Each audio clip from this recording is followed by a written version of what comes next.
পৃথিবীতে যদি লজ্জাহীন কোনো ব্যক্তির নাম থাকে বা ব্যক্তি থাকে, সেটি মোহাম্মদ টাকলা ইকবাল। লো বাজেটের বস্তা পচা সিনেমা বানিয়ে তিনি বিশ্বমানের সিনেমা হিসেবে চালিয়ে দেন এবং সেই ধরনের সিনেমা তুফান নামে বিশাল বিগ বাজেটের বিগ ক্যানভাসের সিনেমার সাথে তুলনা দেন।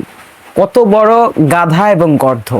শুধু তাই নয়, তার চাপাবাজি দেখে, তার স্টান্টবাজি দেখে, তার মিথ্যাচার দেখে দর্শক যখন সিনেমা হলে গিয়ে রিভেঞ্জ দেখার পর সাংবাদিকরা প্রশ্ন করলো, কেমন দেখলেন সিনেমা এবং কি সিনেমা দেখলেন?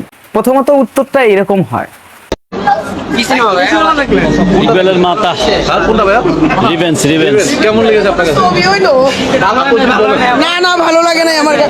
তারপর ইতিহাস।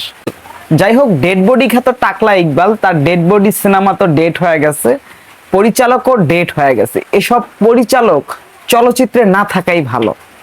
যতদিন এই টাকলা ইকবাল ইন্ডাস্ট্রিতে থাকবে ততদিন বাংলা ইন্ডাস্ট্রির কোনো উন্নতি হবে না। দেখুন, টাকলা ইকবাল লোক ভাড়া করে নিয়েছে 10টা এবং রোশান সিনেমা হলে আছে, বাদবাকিরা এসে ইন্টারভিউ দিচ্ছে। এমনভাবে ইন্টারভিউ দিচ্ছে মনে হচ্ছে লোক ভাড়া করে নিয়ে আসা হয়েছে। এবং টাকলা ইকবাল পিছনে আছে, দেলোয়ার জাহান ঝন্টু সাহেবও পিছনে আছে। এরা পরিকল্পিতভাবে তুফান ঠেকাতে চেয়েছিল, ঠেকাতে পারেনি। সিনেমা হলে লোক ভাড়া করে নিয়ে গিয়ে, সাংবাদিক ভাড়া করে নিয়ে গিয়ে, ইউটিউবার ভাড়া করে নিয়ে গিয়ে তুফানের অপপ্রচার করছে।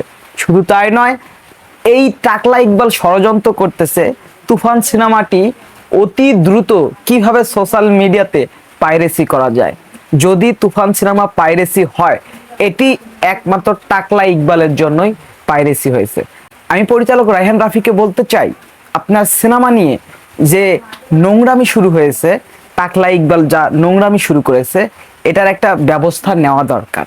কারণ প্রথমত শুটিং থেকেই সিনেমাটি আটকানোর ব্যবস্থা করা হয়েছিল। লাস্ট পর্যায়ে গিয়ে সিনেমা পাইরেসির পরিকল্পনা চলতেছে।